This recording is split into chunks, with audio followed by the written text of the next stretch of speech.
too weak. With a flash of anger, Charlie sidestepped her in an instant, then kicked Skylar right in the rear, sending her stumbling forward. Stephen's jaw nearly hit the floor. He stared at the scene, completely stunned, and whispered, "How is that possible?" Skylar was mortified. In all her years of martial arts training, she had never been so humiliated. And to be kicked there, of all places, was just too embarrassing to even think about. She was furious. As she scrambled to her feet, she was ready to charge at Charlie again. She swore to herself that she would make that jerk pay today. "Skylar, stop right now! Don't you dare be rude to Mr. Wade!" Just then, a middle-aged man ran up and grabbed Skylar. Her face was flushed with shame and anger. "Dad, let go of me! I'm going to kill him!" she yelled. "He kicked me in the butt! Doesn't he have any decency? It still hurts!" "Shut up!" the middle-aged man snapped, glaring at Skylar. Then he walked over to Charlie, his expression humble. He took a deep breath and said respectfully, "Mr. Wade, you've had the misfortune of meeting my reckless daughter and nephew. I sincerely apologize. When we get home, I'll make sure they have a long time to think about what they've done." Skylar and Stephen just froze, watching this in total disbelief. Christian was a powerful man in Oris City. How could he be so respectful to this guy? Charlie recognized the man. He'd met him before when he went to that auction with Warnia. His name was Christian Knox. So Charlie nodded and said, "Stephen and this young lady could certainly use some more discipline." Christian nodded eagerly. He glared at the two of them and ordered, "Get over here and apologize to Mr. Wade." "I'm not apologizing to the jerk who kicked me," Skylar shot back, her lip curled in a sneer. Christian roared, "Apologize! Right now! Do it!" Skylar's shoulders slumped. Biting her lip, she mumbled, "I'm sorry." Stephen, however, was furious. "Uncle, this guy humiliated me and hit my sister, and you're not going to do anything? You're just going to make me apologize? If you won't handle him, I'll find someone who will. I'll have him killed." Christian slapped him hard across the face. "You idiot!" he roared. "Get on your knees and apologize to Mr. Wade." Stephen was so stunned he saw stars, and a trickle of blood ran from the corner of his mouth. He cupped his cheek in horror, completely bewildered. He couldn't understand how things had gotten to this point, with his uncle telling him to kneel in public. This was a total disgrace. It would ruin the Knox family's reputation. How were they supposed to show their faces in Oris Hill City after this? Christian gritted his teeth and shouted, "You fool! Do you have any idea that if Mr. Wade finds out about that crystal, it won't just be you who's finished? The entire Knox family will be destroyed," he continued angrily. "I've been wondering why the Knox family has had such bad luck lately, one thing after another. It's all because of you. You've brought this curse down on all of us. If your grandfather finds out, he'll have your hide." Hearing how serious his uncle was, Stephen was terrified. His legs gave out, and he dropped to his knees. Christian shouted sternly, "You still haven't apologized to Mr. Wade." "I'm sorry," Stephen stammered, his eyes filled with terror as he apologized to Charlie. Christian turned to Charlie, his voice full of respect. "Mr. Wade, is this acceptable? Are you satisfied?" Charlie replied nonchalantly, "Since he's on his knees, we can just forget it. I won't press the issue." Christian felt a wave of relief wash over him.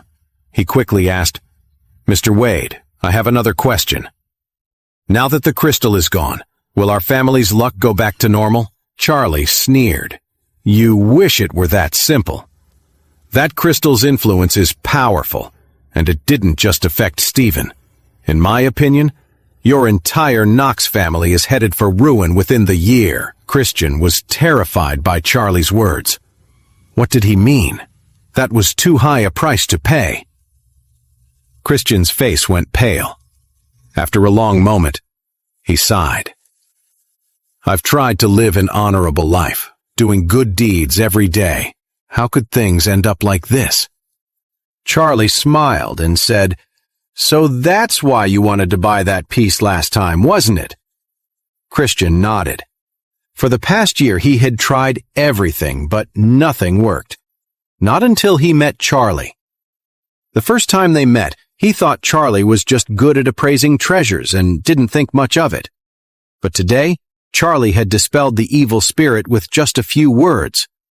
It made him realize that Charlie was no ordinary person. The only hope for saving the Knox family might be Charlie himself. Without a second thought, he rushed to Charlie, clasped his hands together, and begged, "Mr. Wade, please, you have to help me." After saying this, he quickly whispered something to his assistant, who immediately turned and hurried away. Charlie gave a faint smile and said, "Mr. Knox, you should handle your own family's problems." He didn't have any real connection to the Knox family, aside from his brief interaction with Christian. Besides, Stephen had just insulted him. The horrified Skylar, standing nearby, was actually quite pretty. The girl had a great figure and a fiery personality, like a little firecracker. But what did it matter if she was beautiful? She wasn't his wife, and they weren't involved. So Charlie had no reason to help the Knox family. But Christian wasn't about to give up this perfect chance to save his family. He pleaded, "I'm begging you, Mr. Wade, please show me the way." Christian looked at Charlie with almost religious reverence. But Charlie was unmoved. Seeing that Charlie was still indifferent, Christian's heart sank. He dropped to his knees on the ground. Seeing this, Skylar knelt down without a second thought. She knelt in front of Charlie and pleaded desperately, "Mr. Wade, I was rude just now and I offended you. Please don't hold it against me. My family's fate is in your hands. Please, help us." Then she turned to the stunned Stephen. She slapped him hard across the face. "Stephen, you caused this. You're the one who brought that cursed thing into our home, and now the whole family is paying the price. You've even offended Mr. Wade. Get down on your knees and beg him for forgiveness. Please, Mr. Wade." Stephen was truly terrified. He never imagined that the family's recent string of bad luck and his own brush with disaster were all because of that piece of crystal. Now, not only was he to blame, but he had also angered the only person who could fix everything. He was scared to death of going home and facing the rest of his family, so he immediately dropped to the ground and started bowing and scraping before Charlie, begging, "Mr. Wade, I was wrong. I was a blind fool and didn't know any better. Please forgive me, and please help the Knox family. I'll do whatever it takes." With that, Stephen slammed his forehead against the concrete floor with a loud thud. Just then, Christian's assistant ran back and handed him a gift box. Christian quickly presented it to Charlie, holding it out respectfully. "Mr. Wade," he said humbly, "this is the most expensive heirloom emerald bracelet. It's worth over $6 million. Please, Mr. Wade, accept it."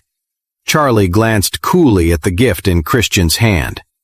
It was an exquisite emerald bracelet with a flawless glass-like clarity. While it wasn't quite as magnificent as the crystal necklace he'd given his wife Claire, it was still an absolutely top-tier piece.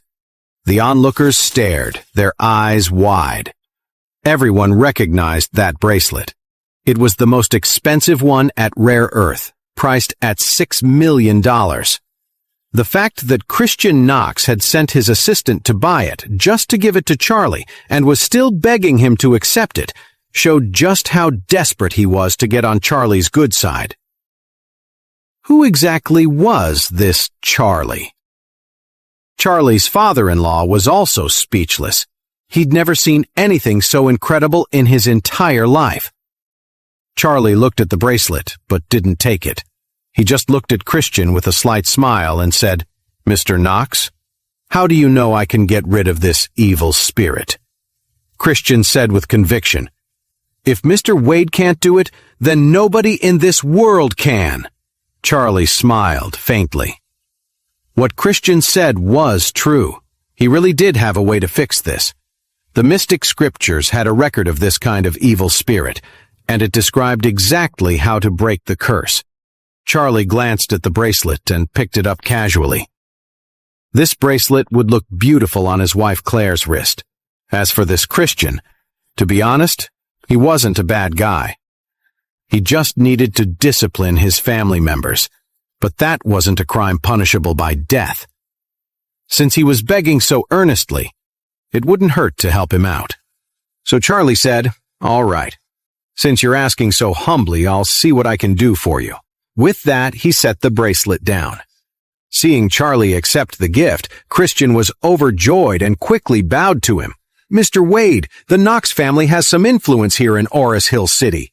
If you can break this curse for us, the Knox family will never forget your kindness.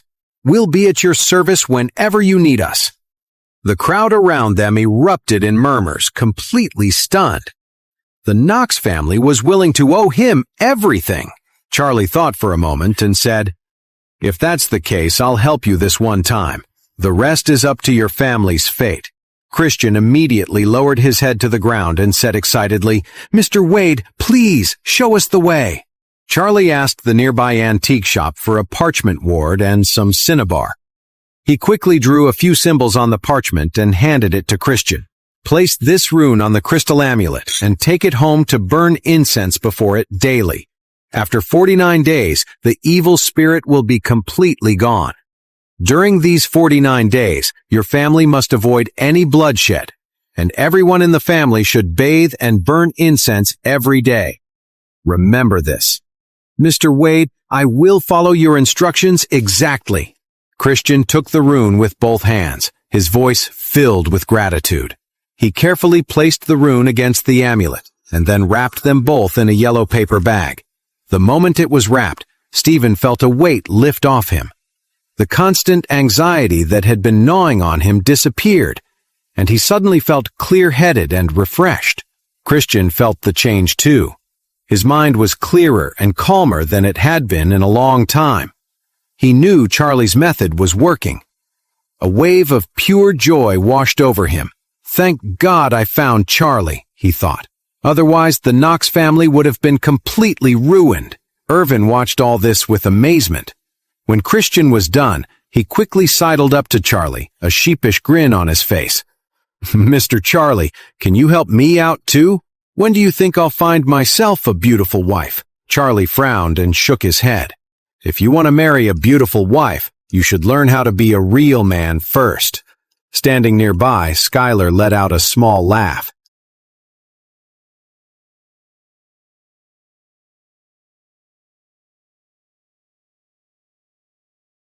Christian smiled and said, "Mr. Wade, thank you for your incredible kindness to the Knox family. Today was a bit of a whirlwind, and we didn't have time to prepare anything. Could I invite you to our home tomorrow, Mr. Wade? We'd like to host a dinner in your honor to properly thank you." "No, I have other plans." Charlie shook his head. "What happened today, I think it's best if you just consider it a good deed. I don't want to make a big deal out of this, you understand?" Christian was taken aback, but he nodded quickly. "I understand. Mr. Wade, if you ever need anything from the Knox family in the future, just call me." With that, he quickly handed Charlie a gold-plated business card with his personal cell phone number on it. Charlie took it without a glance, turned, and led Jacob away. From the vehicle. Christian watched them until they were out of sight, before turning to glare at Stephen. He said, "From now on, whenever you see Mr. Wade in Oris Hill, you will show him respect and greet him properly. Don't you dare cause me any more trouble." Stephen grumbled. "How was I supposed to know I'd run into some master just by going out shopping?" Nearby, Skylar gritted her teeth as she watched Charlie walk away. Even though she admired him, she definitely hadn't forgotten him kicking her butt. For a proud girl like her, that was just unforgivable. Christian sighed and said to her gently, "Skylar, Don't even think about getting back at Mr. Wade.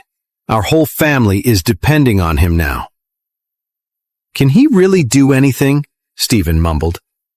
Christian snapped, "If you say one more stupid thing, I'll break your legs." Stephen flinched and didn't dare say another word. Skylar stomped her foot and said, "I know, Dad. I won't mess with him." The memory of the ache in her body made her feel angry and humiliated. "It's a shame," Christian sighed, shaking his head. Skylar asked, "What's a shame?" Christian glanced at her and said, "It's a shame that Mr. Wade is already married. Otherwise, I think you two would have made a great pair." "Dad, what are you talking about?" Skylar was so embarrassed that she could have died. On the way back, Jacob was still in shock. The head of the powerful Knox family, being so respectful to his house husband of a son-in-law. Charlie, was that stuff you told Christian Knox for real? Jacob was starting to think his son-in-law was turning into a total con artist. Charlie, it's half true, half false. Isn't that how all these hustlers work? Jacob's jaw dropped when he heard that. He panicked. Are you crazy? You dared to lie to the Knox family, and you took that expensive bracelet? What if they find out you're a fraud? They could ruin us. Charlie shook his head. It's not a big deal. We can just give the bracelet back. We live in a society with laws. It's not like they can kill me, right? Jacob let out a long sigh. He was obviously worried, but after thinking it over, what else could they do? He'd just have to hope for the best. Maybe Charlie's strange trick would actually work. When they got home, Charlie went into the bedroom and took out the stone he'd gotten from Irvin Jones.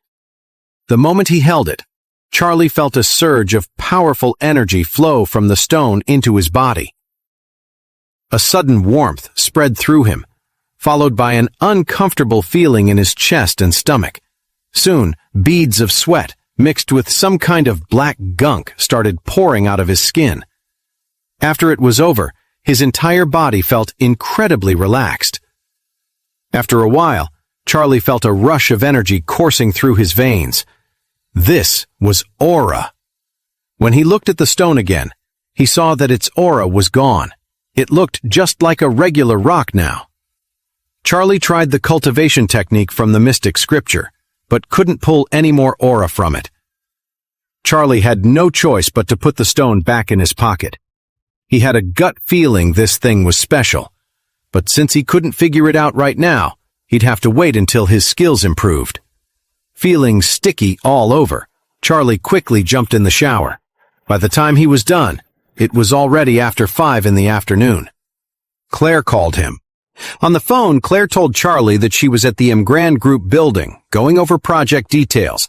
The car he'd bought for her happened to be unavailable today. She hadn't driven and wanted Charlie to drive the 530 model to the Grand Group to pick her up.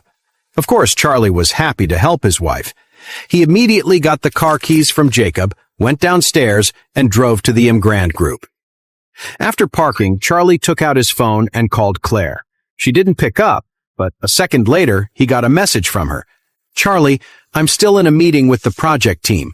You can wait for me downstairs for a while. Thank you. Okay, then I will wait for you downstairs, Charlie replied. He stood outside the car and had a smoke while he waited. At that moment, Doris, the vice chairman of the Grand Group, called him. Mr. Wade, are you at the Grand Group building? Charlie asked curiously, How do you know? Doris said, I'm in my office so I can see your car. Charlie looked up and smiled. Are you looking for me for something? Doris said, Mrs. Claire is still in her meeting and it may take a while, so I wanted to ask if you have time. If you do, I'd like to report to you about our recent work. Charlie thought for a moment. He hadn't been paying much attention to the Grand Group's affairs recently, and he knew he couldn't stay out of the loop for too long. He said, All right, you wait, I'll come up. Doris said, Then just go straight to your office. I'll meet you there to give you the report. Sounds like a plan. After hanging up the phone, Charlie headed into the building, took the elevator, and went straight to the chairman's office on the top floor. As he stepped out of the elevator and started walking toward the office, a door behind him suddenly opened. Elsa was just about to head to the restroom when she stepped out of her office and saw a familiar back. She didn't recognize the person as Charlie, but she thought his build looked just like that godlike billionaire from the internet. Could it be? The chairman I've been dying to meet is finally here? Elsa was instantly thrilled. After all, the whole reason she came to Oris Hill and the Grand Group was to get close to the mysterious chairman and win her way into his life. If she succeeded, it would elevate the entire Gardner family's standing. This was the mission her family had entrusted her with. Their future hopes were riding on her success. But Elsa was also getting really frustrated. She'd been here for days and still hadn't even seen the chairman's face. How was she supposed to build a real connection with him if she could never meet him? So now, seeing what she thought was the chairman's back, Elsa was overjoyed. She quickly picked up her pace, following Charlie, determined to catch up, say hello, and introduce herself. Charlie heard footsteps behind him. He glanced at his reflection in the glass on the wall and suddenly realized Elsa was right there. This was bad. If Elsa recognized him here, she would figure out he was the chairman of the Grand Group. She might even connect the dots and realize he was the young master of the Wade family. This was a disaster. So, seeing Elsa trying to catch up, he quickly picked up his pace, slipped into the chairman's office, and locked the door. Elsa was caught off guard when he suddenly sped up. By the time she reacted and started to follow, he had already gone into the office. Seeing him disappear inside, Elsa felt a pang of disappointment and muttered to herself, "Weird. Why does it seem like the chairman is avoiding me on purpose?" But she wasn't ready to give up. She walked up to the door, knocked, and said, "Hello, Mr. Chairman? I'm the new administrative director, Elsa. I wanted to report to you." Charlie intentionally lowered his voice and replied, "Have you reported to Miss Young? The company doesn't allow employees to go over their supervisor's head. Didn't you know that?" "I'm sorry, Mr. Chairman, I forgot." Elsa was startled and nervous. She thought, "Is the chairman always this harsh? Is he mad that I went over my boss's head, or does he just not want to see me at all?" Elsa didn't dare to linger by the chairman's office door, so she had no choice but to walk away. Charlie listened as Elsa's footsteps faded down the hall and finally let out a sigh of relief. She almost recognized him. That was way too close. He realized he'd have to be more careful about coming to the Grand Group from now on. Elsa was now an administrative director, and her office was on the same floor as his. The chances of running into her were just too high now. Just then, Doris came in to give her report. Charlie said to her, "Doris, I need you to arrange something for me." Doris nodded.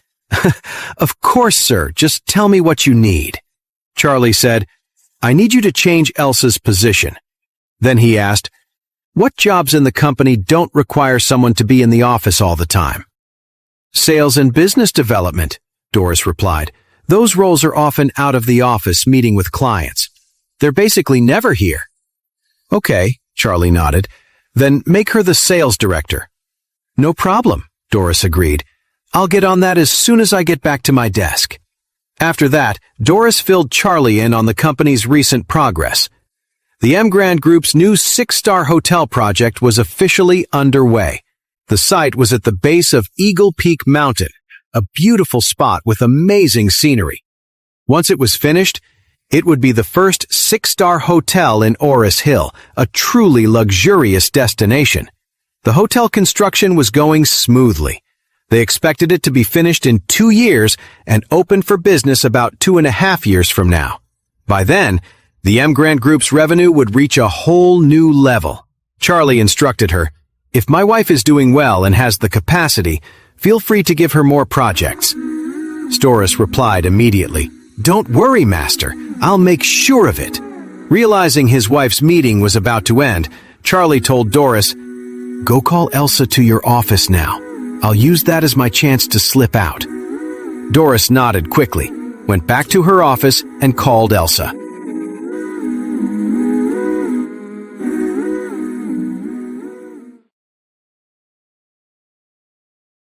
When Elsa heard Doris had something for her, she went straight to her office. The moment she was gone, Charlie quickly headed downstairs. As soon as he got to the lobby, he saw Claire walking out, a tired expression on her face. She was clearly exhausted from the new partnership. "There were so many things to do now," she said. "I'm completely swamped." Charlie felt a pang of concern. "Should I help take some of that off your plate? Or you could just step back from it." "That won't work," Claire said. "I just became the director, and I haven't really established myself yet. I have to work hard, otherwise my cousin will definitely try to get in on it." Thinking of Harold, Claire couldn't help but feel annoyed. That guy was especially frustrating, always working against her and doing things to sabotage others. On the way back, Claire closed her eyes in the car, and Charlie focused on driving, not wanting to disturb her. Meanwhile, in Doris's office, she was informing Elsa of the new appointment. Elsa was a little surprised. She hadn't been in her job as administrative director for long, and now she was being transferred to sales? Why? Doris explained, "I think you're extremely capable, and frankly, you're too talented to be doing administrative work here. I looked at your resume. You studied business management and marketing in college, so sales is the perfect fit for your skills. Plus, sales is more important to the company. If you do this job well, you'll have a much brighter future." Doris wasn't just blowing smoke. Sales positions were much more important than administration. Sales was the department that actually brought in the money. Administration was more of a support role, handling the company's day-to-day matters. Elsa didn't dwell on it. Instead, she realized that if she could do a great job in sales and bring actual profits to the company, the chairman of the board would have to pay more attention to her in the future, so this was a good thing for her. Elsa left Doris's office feeling ecstatic. The first thing she did was call her best friend Claire. The second Claire picked up, Elsa said, "Claire, I got promoted to sales director." "Really?" Claire's voice lit up. "That's amazing. You're a natural at sales. It was a waste having you as an administrative officer. Now you'll have more room to shine and can really make a name for yourself." "I know, right?" Elsa was beaming. She blurted out, "We should totally go out for dinner to celebrate. You should bring Charlie, too." Claire sounded a little apologetic. "We're just getting home now. To be honest, I'm completely exhausted today. Can I get a rain check?" Elsa knew Claire had been working hard recently, so she said quickly, "Of course, you've been working way too hard with all those meetings and overtime. Go home and get some rest. We'll get together when things calm down for you." "Okay," Claire said. "Once I get through this crazy period at work, let's definitely hang out." Elsa smiled. "That's a deal." After hanging up, Elsa felt a little let down. She didn't have any other close friends in Oris Hill. Claire was her only one.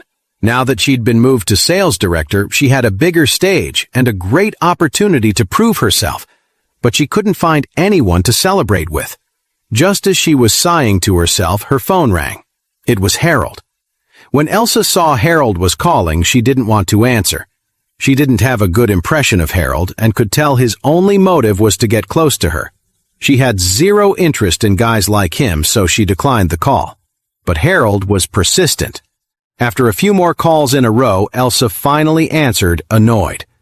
"Harold, what do you want?" she asked coldly. Harold quickly said, "Elsa, I heard you were promoted to sales director." Elsa was surprised. "Wow, news travels fast." Harold smiled. "I happen to have a few friends working at the M. Grant Group. They said they got a notice about new appointments from the company, so they told me." "Yeah," Elsa confirmed. "I'm the new sales director." "Congratulations, that's awesome," Harold said. "That's a position with real power, and there's a lot you can do. You really lucked out this time." Elsa said, "Thanks." Harold went on. "Elsa, look, you've been in Oris Hill for a while now. That time at the mansion, things got pretty ugly. To show you how sorry I am, I want to take you to dinner. Plus, you just got promoted today. It's a happy occasion, and we should celebrate." What do you think? Elsa replied, but I might have to work overtime tonight. Harold insisted, Elsa, you have to celebrate a happy event right away. Otherwise, the excitement will be gone by tomorrow. You don't have many friends in Oris Hill. How about we just find a place for the two of us to celebrate? What do you think? Elsa hesitated. To be honest, she really did want to celebrate. But Claire couldn't come, and she didn't know who else she could ask. Now that Harold had taken the initiative to call, he was at least giving her an option. Even though Harold was kind of a phony, celebrating with someone was better than celebrating alone. Thinking about this, Elsa said, Okay, send me the address. Okay, I made a reservation at the Oris Hill Hotel, Harold said, pleased. Just give them my name when you get there. Elsa nodded. Okay, I'll head over in a bit. Elsa left the office and caught a cab to the Oris Hill Hotel. While it wasn't quite on the level of the mansion, it was still considered one of the top restaurants in Oris Hill. Harold was waiting at the door, dressed in a suit and smoothing down his slicked-back hair, trying to look charming. But the bandage on his hand completely ruined the suave look he was going for. Elsa was dressed casually, in a top and jeans, looking effortlessly cool. The moment she stepped out of the cab, all eyes were on her. Harold's face lit up with pride as he hurried over to greet her. Elsa, you look beautiful today. Please, come in. Everything's ready. Thank you, Elsa smiled politely. They sat down, and their food was served quickly. Harold asked the waiter to bring a bottle of their best red wine. Elsa, today is a big day. We have to have a drink to celebrate. Elsa quickly shook her head. Oh, no wine for me, thanks. I'll just have something else. What? Why not? Harold snapped. He had planned on getting Elsa drunk to see if he could make a move, but her refusal to drink right off the bat shot down his plan, leaving him extremely disappointed. Elsa waved her hand. I'm sorry, Harold. I'm not feeling great, so I'm really not up for drinking. Maybe next time, okay? Elsa had a pretty good idea of what Harold was planning. Her self-preservation instincts were sharp, so she'd already decided she wasn't drinking with him tonight. Harold was bummed that he couldn't convince her, but he was careful not to let it show. Elsa nodded. Thanks for understanding. Meanwhile, at a nearby table, a polite-looking young man was staring intently at Elsa. From the moment she walked in, he had been captivated by her looks and her whole vibe. He thought she was the most beautiful woman he'd ever seen, with an incredible presence, like an angel who had just appeared on Earth. After watching for a bit, he figured out that she and the man she was with weren't a couple. The young man decided he couldn't let this chance slip by. A moment later, the young man stood up and walked over to Elsa and Harold's table. He said to Elsa, Excuse me, miss. I saw you the moment you walked in, and I was completely blown away. I know this is bold, but I was wondering if I could get your number. Elsa was taken aback. She didn't expect someone to just come up and hit on her so directly. Harold was furious. Who the hell was this guy? Couldn't he see she was with someone? The nerve of him to come over and try to pick her up. Was he looking for a fight?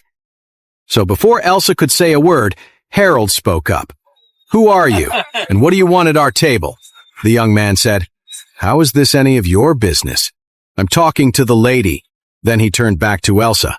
Miss, I was watching you for a while. I really didn't want to interrupt, but I was just so captivated. I came over because I was afraid of missing this chance. So please forgive the intrusion. Harold exploded. How dare some jerk try to steal a woman right out from under him? He immediately, I'm warning you, back off if you know what's good for you. If you so much as look at her again, I'll rearrange your face. The young man turned to look at Elsa and asked, Is this your boyfriend? Elsa shook her head. The young man turned his head to look at Harold and said, Since you're not her boyfriend, then I can talk to this beautiful woman. It's got nothing to do with you, right? Harold sneered. I don't like you looking at her, so you're not going to look at her. The young man frowned. You think you're something special? Harold scoffed. Listen, pal, I'm a Wilson. You should back off before you get yourself into trouble. Elsa felt a wave of disgust. She didn't like how forward the young man was, but she also hated Harold's arrogant, king of the world attitude. At that moment, the young man's expression changed. He stared at Harold and said, "What the hell is the Wilson family? And who the hell are you? I'm warning you. You keep acting tough with me, and I'll put you in your place." Harold gritted his teeth, his anger boiling over. Who did this guy think he was, acting so tough? He'd invited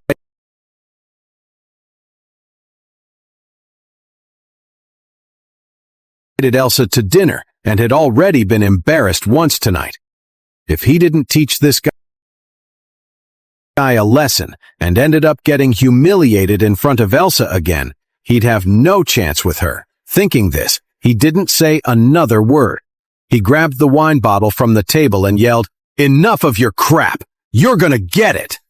With that, he smashed the bottle right over the young man's head. With a crash, blood started streaming down the other guy's face.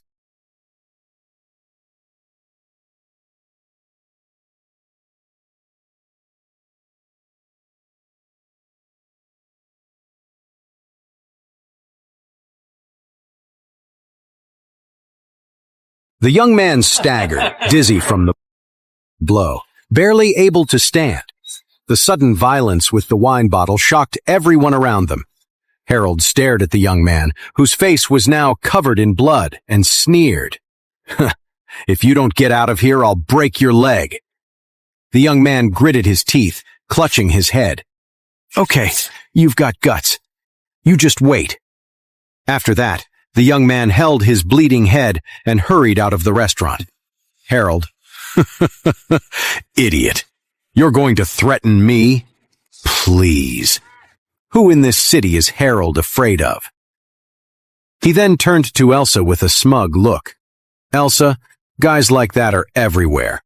Don't let him get to you. Let's just keep eating and forget about him."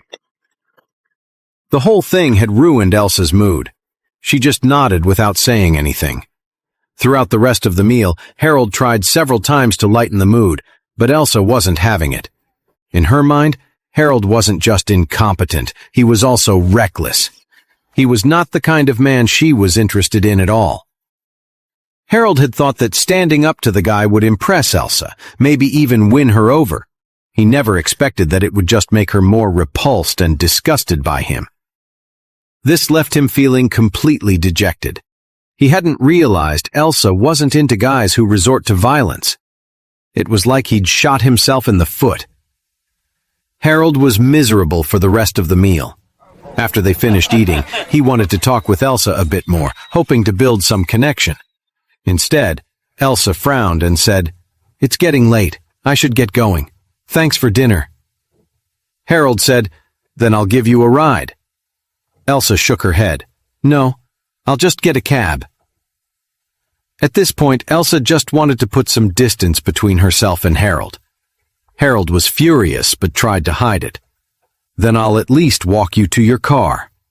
Elsa didn't refuse. She just nodded, stood up, and walked out. Harold hurried to follow her, fuming inside. He had wanted to set up a romantic date, take the opportunity to confess his feelings to Elsa, but he couldn't believe that jerk had to come and ruin everything. His chance was completely gone, and on top of that, he'd probably left a terrible impression on her. "If I ever see that guy again, I'm going to make him pay," Harold muttered bitterly. Meanwhile, Charlie had just finished dinner and was clearing the table. Claire suddenly looked anxious. "Charlie, there's a quote from a supplier in my bag. Have you seen it?" Charlie shook his head. "I haven't touched your bag since I got back." Claire thought for a moment before she slapped her forehead. "Oh, the documents must have fallen out in the meeting room at the M Grand Group. I need them for tomorrow morning.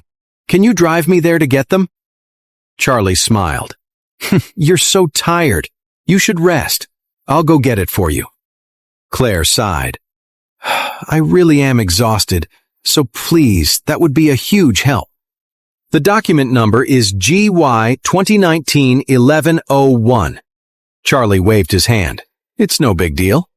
After that, Charlie drove off toward the Emgrand group. Back on the street, Harold and Elsa had just left the hotel and were standing by the roadside.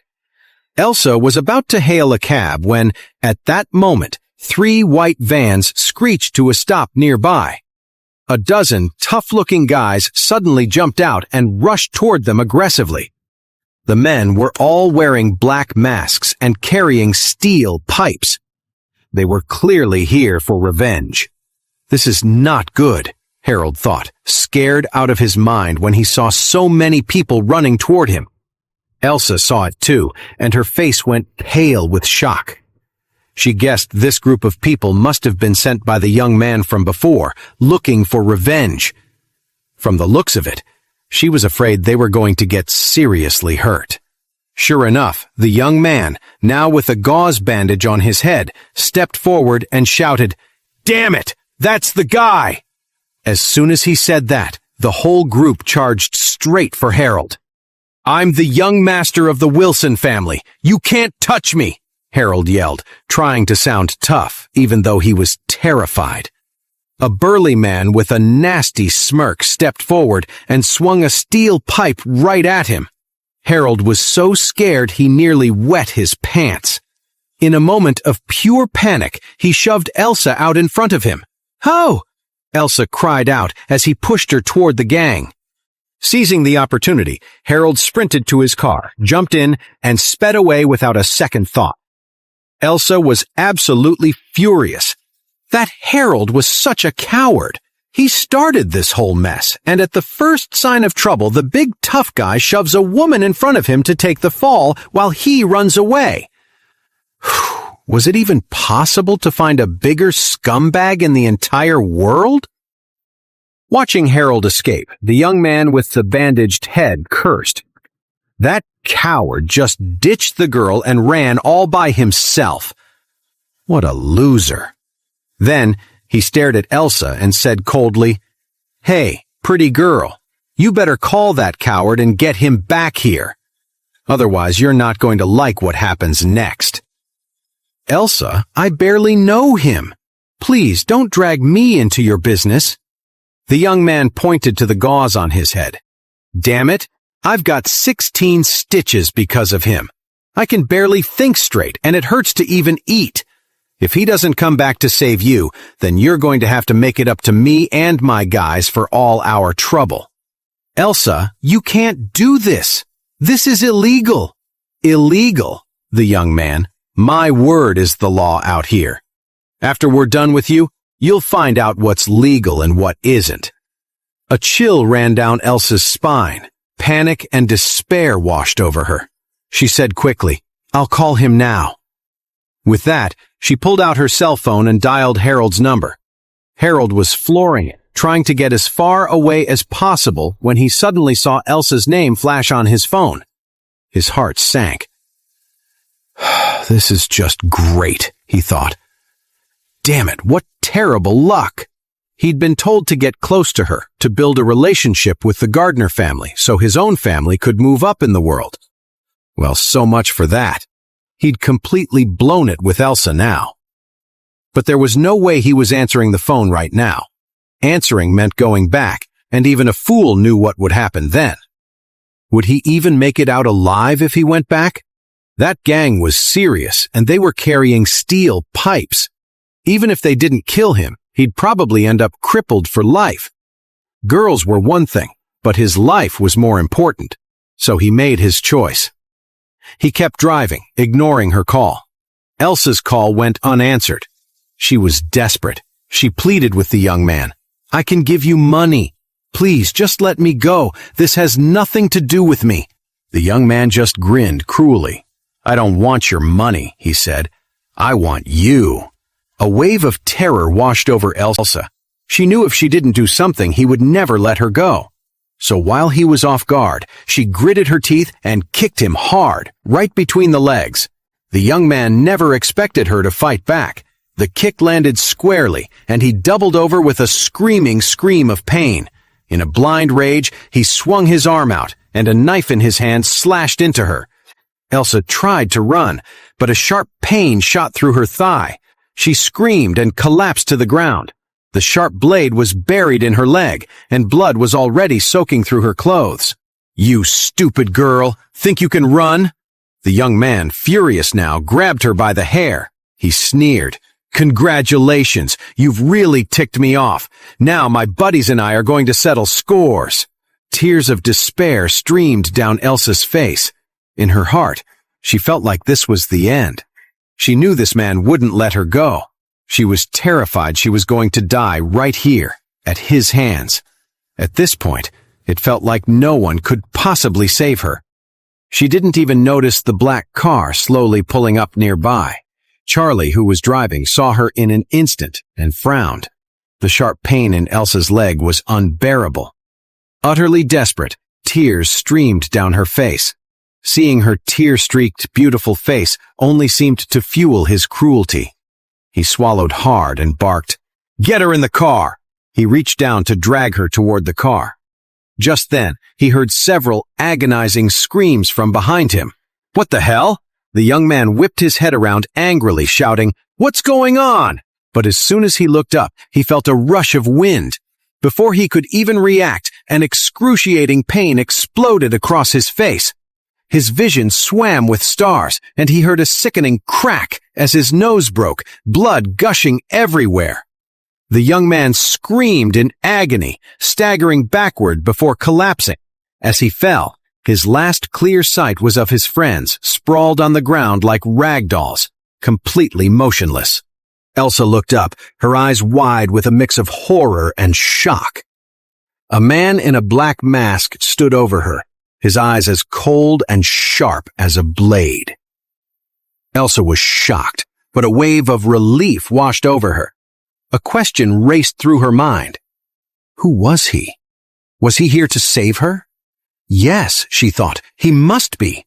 The young man's face was a bloody mess as he lay on the ground, unable to move. Her rescuer had been incredibly fast. In the blink of an eye, he had taken down all 4 of them.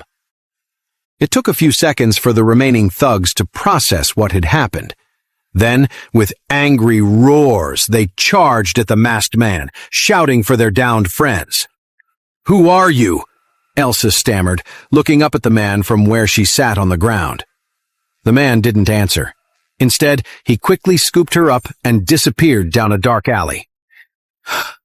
Elsa gasped for breath, her heart hammering against her ribs. She was still reeling from the shock. Behind them, she could hear the angry shouts of the thugs and the roar of motorcycles as they pursued them.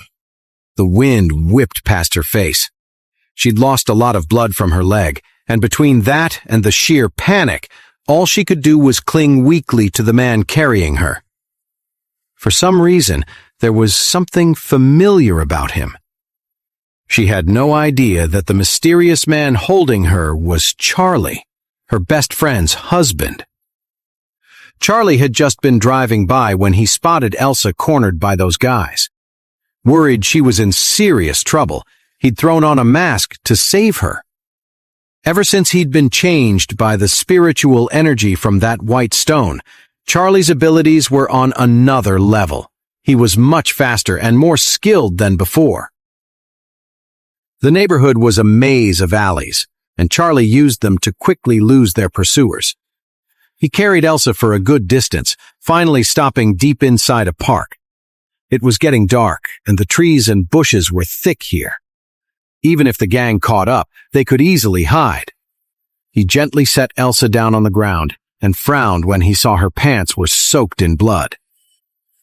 Despite the blood loss, Elsa was still conscious.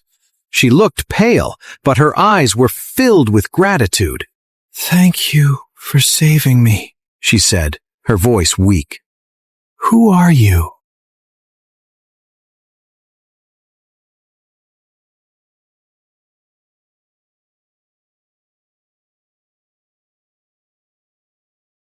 Charlie glanced at her, but didn't say a word. He didn't want to reveal himself. What was the point? It would just be a huge headache. So it was better to keep his identity a secret. Besides, He wasn't doing this specifically for Elsa.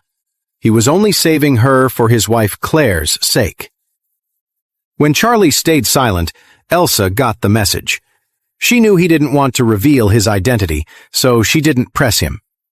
But she was a strong person, not the type to just let things go. Since he had saved her, she felt like she owed him, and just saying thank you wasn't enough. Just as Elsa was about to say something, she heard a hoarse, cold voice. "Take off your pants." Elsa's head snapped up in shock. She saw the masked man's eyes on her, and a surge of anger went through her. She thought she'd escaped one monster, only to fall into the hands of another. They were in a deserted part of the park, and he was clearly very strong. Screaming wouldn't do any good. She was trapped. Desperate, Elsa gritted her teeth. "Don't you touch me," she said fiercely. "I won't be a victim. If you try anything, I'd rather die." Charlie was taken aback. He kept his voice low and disguised, pointed to her leg and said, "Your leg is badly injured. The cut is deep, near a major artery. If you don't get it treated right away, you could be permanently disabled. And if the bleeding doesn't stop soon, you'll pass out. We're too far from a hospital to make it in time. Do you understand?" Elsa stared at him, stunned, her cheeks flushing with heat. She had thought he was about to attack her, but he was only trying to help.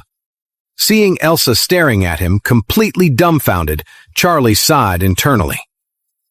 Elsa asked timidly, "Can you help me stop the bleeding?" Charlie nodded. "I've studied holistic medicine," he said. "I can use acupressure methods to stop the bleeding and stabilize the injury. That should buy you enough time to get to a hospital for proper treatment." "Thank you," Elsa said, her face bright red. Her voice was so quiet it was barely a whisper. She couldn't help but look down at her leg, her mind racing. The cut was high up on her thigh. She'd have to take her pants off. But if she did, he would see everything. The Gardner family's upbringing was very sheltered. Elsa had never been this close to any man, let alone had one touch her. Besides, the Gardner family had their own doctor, a world-renowned specialist. She found it hard to believe that something like acupuncture could stop this kind of bleeding. After a moment, Elsa shook her head. "Thank you for the offer, but please, just take me to a hospital. I think I can make it." Charlie frowned. He knew exactly what she was thinking. She figured the injury wasn't that bad and that she could wait for a proper doctor. What she didn't know was that the only reason she felt okay was because he had secretly infused a trace of spiritual power into her while he was carrying her. Without it, she would have already bled out and died. When Charlie didn't say anything, Elsa took it as confirmation that her injury wasn't as serious as he claimed. She tried to get to her feet. The moment she moved, the wound tore open and fresh blood gushed out. Her strength vanished, and she collapsed back onto the ground, dizzy and paler than ever. Charlie's voice was stern. "I told you not to move. You'll destroy the muscle. Even if you get to the hospital now, they won't be able to fix it. Not to mention you're losing too much blood. You could go into shock and die before an ambulance even gets here. So, you have a choice. Let me treat you now, or die." Elsa clutched her leg, blood seeping through her fingers. She knew Charlie hadn't been lying. But the thought of taking off her pants in front of a strange man was agonizing. Faced with a choice between life and death, Elsa hesitated, but finally gave in. She didn't want to die, and she definitely didn't want to be disabled for life. Elsa's face was flushed. She glanced up at Charlie, her heart pounding. A strange feeling washed over her. Finally, she whispered, "Okay, thank you." Charlie nodded, knelt, and grabbed the fabric of her trousers with both hands. With a sharp tug, he ripped it open. Elsa held her breath. Her face burned, and her heart hammered against her ribs. She kept her head down, not daring to look at him. Charlie's gaze was steady. He located the knife wound on her left leg, brought 2 fingers together, and pressed them against specific points around the injury. A trace of spiritual energy flowed from his fingers into the wound. Charlie's eyes never left the injury. He didn't even glance anywhere else. His movements were fast and precise. After pressing a few more points, the bleeding slowed and then stopped completely. According to the techniques in the mystic texts, he could have healed her completely, regenerating the muscle and even closing the wound right there. But Charlie didn't want to reveal that much power. He just used his fingers as a form of acupuncture to stop the bleeding and help her muscles and veins begin to mend. That was all. All she needed now was a bandage for the surface wound at the hospital, and she'd be able to go home and heal on her own. Elsa's mind was reeling. She was in shock. After just a few touches from Charlie's fingers, the pain was gone and the bleeding had stopped. She couldn't believe it. "All right," Charlie said simply.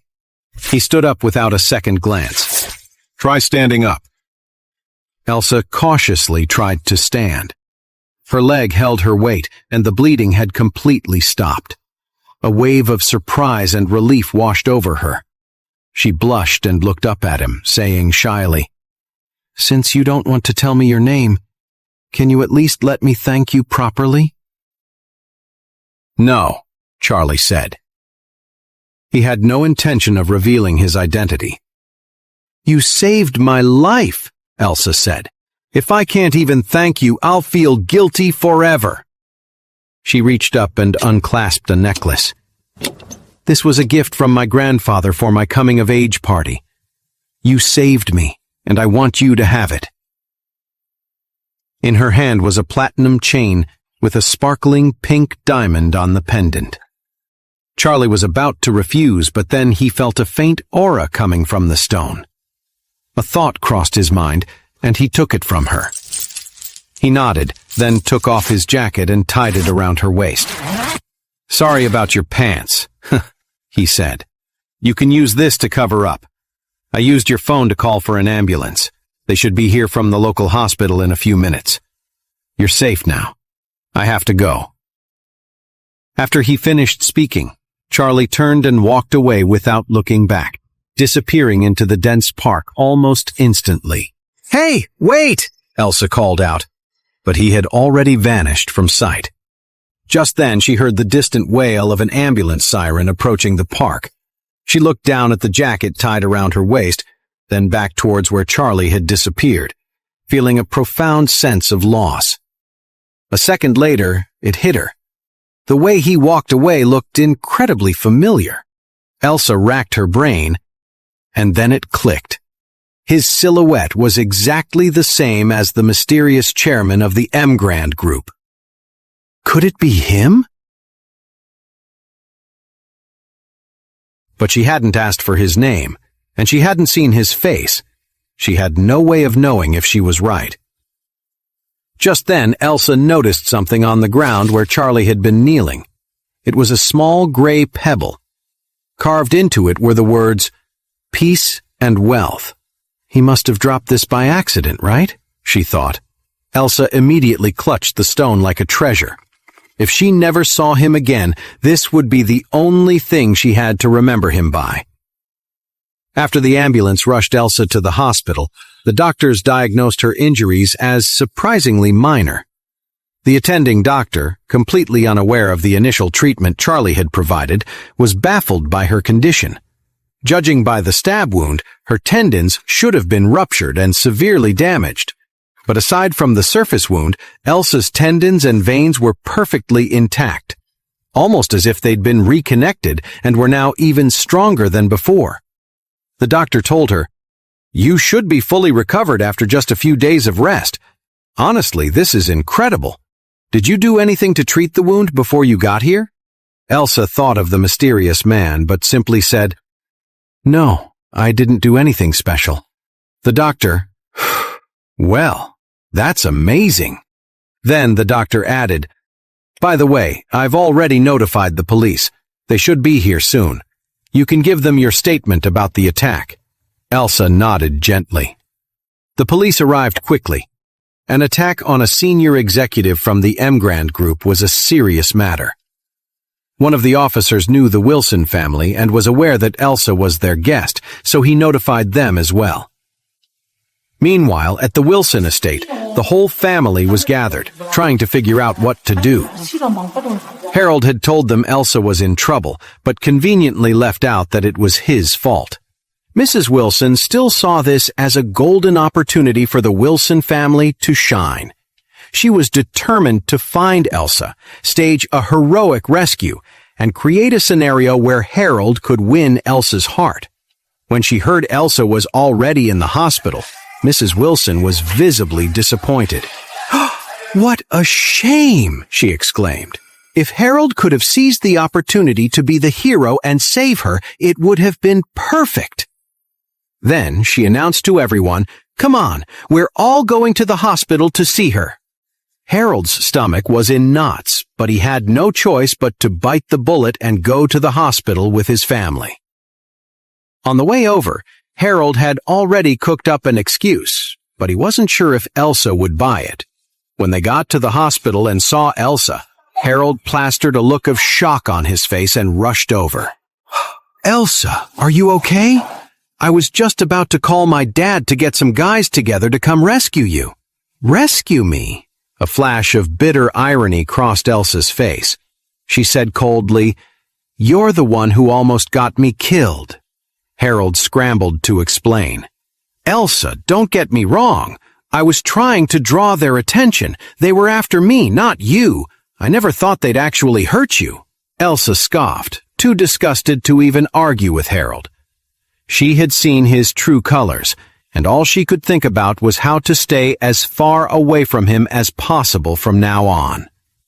Mistaking her silence for acceptance, Harold thought she'd bought his story. He looked her up and down, noticing the man's jacket tied around her waist. He frowned. "Elsa, where are your pants?" Elsa was filled with revulsion. She didn't want to talk to him at all. "That's none of your business," she said coldly. Mrs. Wilson's sharp eyes swept over Elsa, staring at the men's jacket on her. She stepped forward and asked, "Elsa, dear, if something happened, you can tell your grandma. That group of people, they didn't do anything to you, did they?" Elsa replied flatly, "They stabbed me. Luckily, a young man passing by saved me. My leg was injured, so he helped treat it. My pants were torn, so he gave me his jacket." "Why, is there a problem?" "A young man?" Mrs. Wilson was shocked. Some random young man being the hero was not good at all. What if Elsa developed feelings for him? Her precious grandson Harold would lose his chance. Harold, his voice thick with jealousy, chimed in. "Elsa, what exactly did he do to treat you? Did he take off your pants himself?" Elsa sneered. "And what business is that of yours?" she said sarcastically.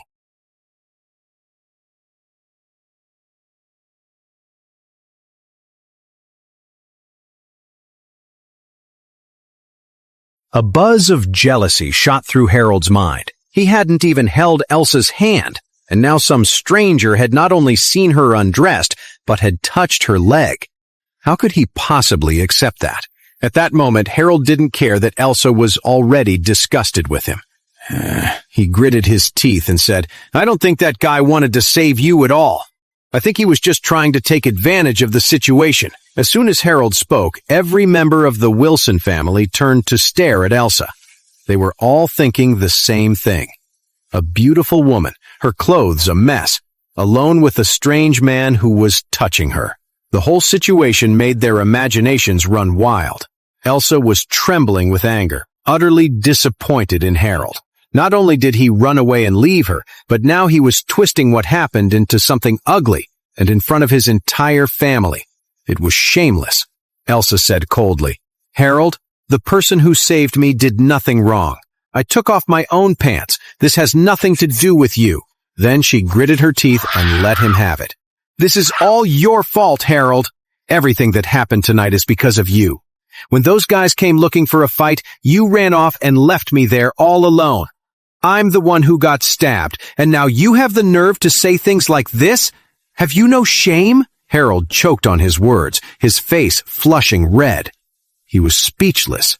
Elsa didn't give him another glance. She walked right out of the hospital room, hailed a cab, and went back to her hotel. The Wilson family was stunned. No one had imagined that this was the real story. It turned out that Harold had started the trouble and then abandoned Elsa, which is how she ended up getting hurt. The second Elsa was gone, Mrs. Wilson slapped Harold hard across the face. As Harold reeled from the blow, Mrs. Wilson scolded him. "What have I always told you? I told you to treat Elsa well, and what do? You leave her to fend for herself. After acting like such a coward, how could you ever expect her to like you? This is all your fault." "Grandma, I was wrong," Harold mumbled, clutching his stinging cheek. The reality of the situation finally hit him, and he was filled with regret. Only then did he truly understand that he and Elsa would never be together. Meanwhile, Charlie returned home but didn't say a word to his wife about what had happened that night, and his wife Claire knew nothing about what had happened to Elsa. After all, Mrs. Wilson had always looked down on Claire's side of the family, so they weren't allowed to live in the Wilsons' villa. They were completely out of the loop. The next morning, as soon as Claire got up, she got a call from Mrs. Wilson. Mrs. Wilson told her, "Claire, I need you to go to the Bennett Materials Group today. You need to find a way to talk their boss into giving us $10 million worth of building materials on credit. We'll pay them back as soon as we get the money from the M. Grant Group." Claire quickly replied, "Grandma, the Bennett Materials Group is huge. They call all the shots, and they never give credit." Mrs. Wilson said, "We don't have a choice." The Wilson family is having some serious cash flow problems right now. We can't afford to pay for the materials up front, and getting a loan is next to impossible. Our only option is to work something out with the Bennett Materials Group. Then Mrs. Wilson added, "Claire, the family is facing problems from every direction, and your cousin is no help at all. Right now, I'm counting on you. You have to figure out a way to have a good talk with Salis Bennett, the boss of the Bennett Materials Group. As long as he agrees, we have a chance." Claire hesitated for a moment, but she reluctantly agreed. "Okay, Grandma," she said. "I'll try." "Whew, good. That's my girl." Mrs. Wilson breathed a sigh of relief. "I know you can do it." After hanging up the phone, Claire looked pretty down. Charlie couldn't help but ask, "What's wrong?" Claire told Charlie what was going on. Charlie nodded. "Why don't you just ask the M. Grant Group to prepay $20 million for the project?" Claire quickly shot that down. "No way! We're already punching way above our weight just to work with the M. Grant Group. If we start asking for advance payments, they'll look down on us." Charlie wanted to say, "The M. Grant Group is your husband's company. What's $20 million? Who would dare look down on you?" But of course, Claire didn't know that. She said, "I'll just go talk to Mr. Bennett myself." Charlie offered, "Then I'll go with you." "That's not a good idea," Claire said. "It would look so unprofessional to bring my husband along to a business meeting." Then she added, "You should just stay home. If you get bored, you can go out. It's fine." Seeing how determined she was, Charlie didn't push it. He knew his wife was independent and liked to handle things herself. He figured he'd let her give it a shot. If it didn't work out, he could always step in and help from the sidelines. After breakfast, Claire made an appointment with Silas Bennett and drove over there by herself. The Bennett Materials Group was one of the biggest building materials suppliers in Orris Hill. They specialized in T6 aluminum siding and were a key supplier for any major real estate project. Silas Bennett hadn't come from money, but he'd gotten lucky and married a woman from a powerful family. He used her family's connections and resources to build his business into what it was today. But Silas had a wife who kept him on a short leash. Even though she wasn't much to look at, he never dared to cheat on her. Because of that, Silas had a good reputation around town as a loyal husband who never forgot where he came from. The Bennett Materials Group was located on the outskirts of the city, with a massive factory that sat on thousands of acres of land. When Claire pulled up to the Bennett Materials Group, she headed for the office building. After parking her car, she saw Silas Bennett waiting for her in the lobby. It looked like he'd been there for a while. When he saw her coming, Silas immediately put on an enthusiastic smile. He walked over to Claire, held out his hand, and said, "Oh, Miss Wilson, welcome." Claire reached out her hand, shook it politely, and said with a smile, "Mr. Bennett, you're too polite." After speaking, she went to pull her hand away, but she found that Silas was still holding it and wouldn't let go. In fact, he even tightened his grip. Claire yanked her hand back, her expression turning wary. "Mr. Bennett, what are you doing?" Silas quickly scratched his head and smiled. "Oh, I'm so sorry. I've heard so much about you, and seeing you in person today, I guess I got a little carried away. Please forgive me." Seeing that he was being upfront and had apologized right away, Claire felt a little relieved. Just then Silas made an inviting gesture and said with a smile, "Miss Wilson, please come to my office for a chat." Silas led Claire into his office. The moment the door closed, a flicker of something intense appeared in his eyes. He quietly locked the door, then invited Claire to sit on the sofa. Claire looked a bit uncomfortable and sat across from him, her hands folded in her lap. Silas smiled and asked, "So, Miss Wilson, what kind of partnership did you want to discuss with me today?" Claire looked a little embarrassed. "Well, Mr. Bennett, to be honest, the Wilson Group's cash flow is a bit tight right now. I was hoping to ask if we could get a batch of building materials on credit." "On credit?" Silas Bennett said, looking troubled. "Miss Wilson, you must know how we operate at the Bennett Materials Group. We never do credit. We don't send out materials until we've received payment." "I know," Claire said apologetically. "I really have no other choice. But you can be sure that our partner on this is the M. Grand Group, the biggest company in Oris Hill. They will absolutely not default on the project. As soon as they pay us, we'll pay you for the materials immediately." Silas Bennett. "I hear you, Miss Wilson. But this isn't personal. Do you know why I have a strict no-credit policy?" Claire shook her head. "Why?" Silas said, "I used to be a lot more flexible. Customers wanted the goods first and to pay later. I agreed because I wanted to grow the business and build relationships. Every single one of them said the same thing. As soon as the client pays us, we'll pay you. But you know what happened? I'm out more than $300 million in unpaid bills, and they still haven't paid up." "That much?" Claire was stunned by the number. All the assets of the entire Wilson Group were just a little over $1 billion. It was shocking to think that Silas was owed more than $300 million for materials alone. Silas Bennett sighed. "There's nothing I can do. These partners who won't pay up all use the same lines. They all say they'll pay me soon, any day now, but it never happens." He shook his head and said with a sigh, "In the end, I had no choice. I had to stop all credit arrangements. You can have the materials, I've got plenty of them, but you have to pay first." Claire's expression fell. It seemed this wasn't going to work out the way she'd hoped. But she knew that since he had this rule, it wouldn't be right to ask him to break it. She stood up and said, "I'm very sorry, Mr. Bennett. I'll go back and talk to my grandmother. I'll try to raise the funds as soon as possible so we can work with you." When Silas saw her getting up to leave, he immediately said, "Hold on, Miss Wilson." With that, Silas quickly stood up and added, "What I said before, that's for my regular partners.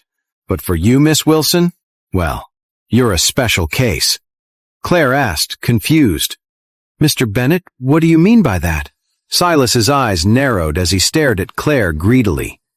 To be honest, Claire was stunning. so beautiful it took his breath away. After all these years of facing that plain-faced wife of his at home, seeing someone like Claire was a shock. His wife couldn't hold a candle to her. Claire's face was flawless, and her figure was driving him wild.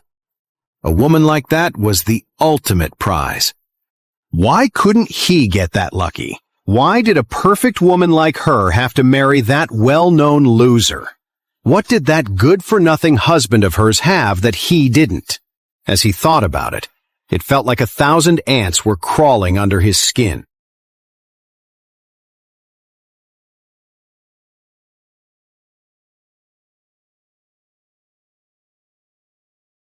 Silas felt like he'd wasted so many years, never getting a chance to be with a truly beautiful woman.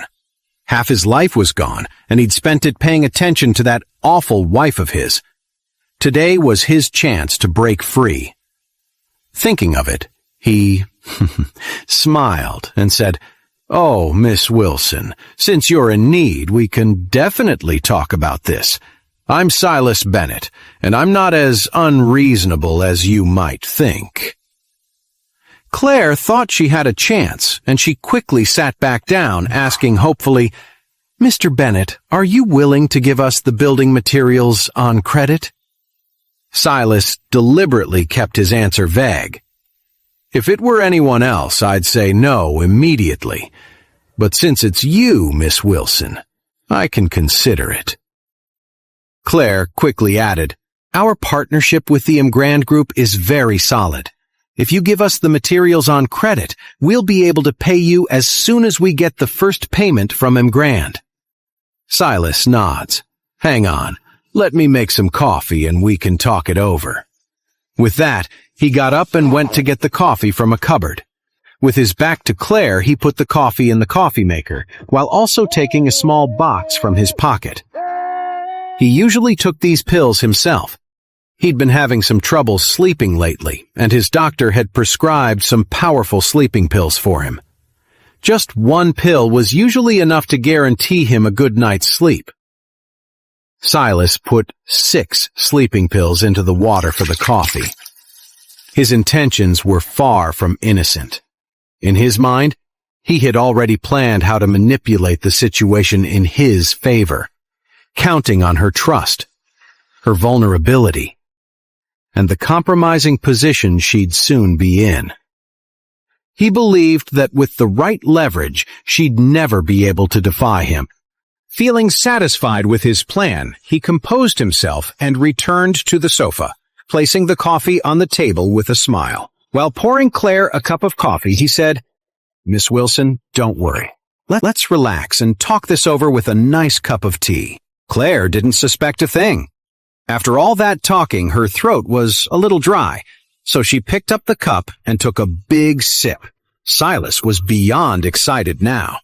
Claire just had a captivating charm that made his heart pound faster and faster. Today was a gift from God. Seeing Claire drink the coffee, Silas was thrilled. Now, all he had to do was wait. Soon after Claire finished the cup, she realized something was wrong. Her head felt dizzy and heavy. What was happening? She was horrified. Had Silas put something in the coffee? The thought made Claire tremble with fear. She tried to stand up, but her legs felt weak. She realized with a sinking feeling that it would be hard to escape on her own. While she was still clear-headed, she quietly turned on her phone, found Charlie's number, and pressed the voice message button. She sent the message while saying to Silas, "Mr. Bennett, I feel a little dizzy. Is there something wrong with this coffee?" Silas laughed. "No problem at all. This coffee is the best. It costs thousands of dollars a pound. It's delicious. Would you like another cup?" "No, thank you, Mr. Bennett," Claire said. "I'm not feeling well. Could you please see me out?" Silas just laughed again. He got up from his seat, walked over and sat down right next to her. Looking at the uncomfortable Claire, Silas smiled and said, "Miss Wilson, everyone says you're the most beautiful woman in Orris Hill. Seeing you today, I can say that your reputation is well deserved. I really admire you." Seeing him get so close, Claire scooted away, shaking her head. "Mr. Bennett, can you please stay away from me?" Silas just smiled. "What's wrong, Miss Wilson? We're partners. It doesn't hurt to get a little closer, right?" Claire's head felt heavier and heavier. Her hand went limp, and the voice message was sent to Charlie. Charlie was doing chores at home when he suddenly got a voice message from his wife. He opened it without thinking, and a wave of pure rage washed over him. Hell no! That bastard Silas actually dared to make a move on his wife. He immediately pulled out his phone and called Isaac, his face dark with fury. "Get every man you can mobilized to the Bennett Materials Group. I'm going to level it today." Isaac asked in surprise, "Mr. Wade, what's wrong?" "The Bennetts have some influence. They're a minor family affiliated with us. If we just flatten the Bennett Materials Group out of nowhere, it won't sit well with our other allies." Charlie's voice was ice cold. "That pig Silas is trying to take advantage of my wife. You tell me, is leveling his company rash?" Isaac shuddered. He thought Silas had just accidentally offended the young master. He never imagined he would go after the young master's wife. To dare to have a thought like that, the crime was unforgivable. So he said at once, "Mr. Wade, I'm mobilizing everyone and rushing over immediately." "Good. I'm on my way now, too," Isaac replied instantly. "Where are you, Mr. Wade? I'll have the helicopter come get you. It'll be faster." "Good." A moment later, a large civilian helicopter roared into view. Inside were Isaac and 10 of his top men, all dressed in black. Isaac's expression was grim. He couldn't believe someone would dare to harm the young master's wife right here in Orris Hill. It was a death wish. The helicopter was incredibly fast, arriving over Charlie's building in an instant. Charlie rushed to the rooftop, climbed straight into the helicopter, and immediately told Isaac, "Get us there now, as fast as you can." Meanwhile, at the Bennett Materials Group, seeing that Claire was too weak to fight back, Silas laughed excitedly. Just then, the door was kicked open with a loud bang. A plain-looking but fierce woman stormed in, followed by several men who looked like bodyguards. When the woman saw what Silas was about to do, she became enraged. "Silas!" she screamed. "How dare you!" Silas froze in terror. How did his wife find him? He had no idea that his wife had paid off almost everyone around him. She knew exactly where he went, what he did, and who he met every single day. When his wife heard that Claire was meeting with Silas, she was instantly on high alert. Claire was famous in Orris Hill for her beauty, and because Silas's wife was so plain, she despised beautiful women. As soon as she found out Claire was at the office, she rushed over, and sure enough, she arrived just in time to find her husband getting closer to Claire. Silas was panicking. "Honey, listen to me," he stammered. "Let me explain. She seduced me." His wife looked at Claire, whose face was flushed and her clothes disheveled. Her anger boiled over. "You scumbags!" she screamed. "Both of you! Neither of you is getting away with this today!" With that, she immediately ordered the bodyguards around her. "Get that pig and that little seducer for me." Several bodyguards rushed forward, grabbing Silas and pinning Claire's arms behind her back. Amelia stormed over to Silas, slapped him hard across the face, and yelled, "You bastard! My family gave you everything. Without us, you'd still be scrubbing toilets somewhere. And you dare to betray me?" Amelia hit him, again and again, trembling with rage. Silas screamed and cried, "Honey, don't blame me, I swear. It wasn't my fault. Blame this woman. She seduced me." Amelia asked coldly, "You're going to tell me exactly what's going on?" Silas hurriedly explained. "This woman, Claire, her family's business is having cash flow problems, so she came asking me for $10 million worth of building materials on credit. You know our company never works on credit, and I never make exceptions." Speaking of this, Silas pointed angrily at Claire and cursed. "This shameless woman! When I turned her down, she offered to sleep with me if I gave her the materials on credit." Amelia asked coldly, "So you were about to sleep with her?" "No," Silas said desperately. "I was just confused for a moment, that's all. But I swear, nothing actually happened between us." Amelia was furious. She strode over to Claire and looked down at her, seeing how dazed and confused she was. She raised her hand and slapped her hard. "You filthy woman! You dare to seduce my husband? You think you can get away with this? I'm going to kill you. But first, I'm going to ruin that pretty little face of yours."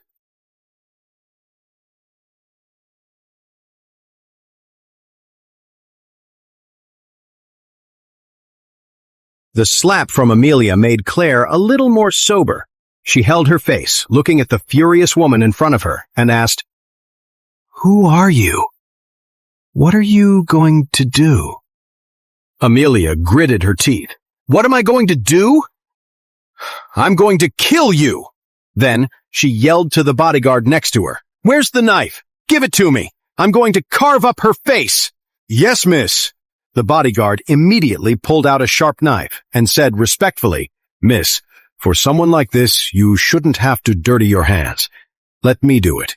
Amelia raised her hand and slapped him, snatching the knife from his hand. "You moron!" she cursed. "You dare to talk to me like that right now?" The bodyguard immediately dropped to his knees in terror. "Miss, I was wrong. Please, forgive me." Amelia kicked him away and said angrily, "Get out of here!" Then, holding the knife, she advanced on Claire, ready to slash her face. Claire trembled with fear, trying to break free, but the bodyguards held her tight. She couldn't move at all, and she felt too weak to even find her strength. At that critical moment, a voice suddenly shouted, "Give me the knife!" Amelia turned her head and saw a young man rush in with 10 men dressed in black. "Who do you think you are, daring to interfere in my business? Do you have any idea who I am?" Charlie gritted his teeth and said, "I don't care who you are." After speaking, he rushed forward and kicked the woman, sending her stumbling back. Seeing Charlie, Claire broke down and yelling, "Charlie, save me!" Charlie gathered all the spiritual energy in his body into his fists and suddenly punched the 2 bodyguards who were holding his wife. The 2 of them were sent flying, hitting the wall hard before crumpling to the floor unconscious. Claire was free, but her legs gave out, and she crumpled to the ground. Charlie rushed over and caught her, holding her in his arms.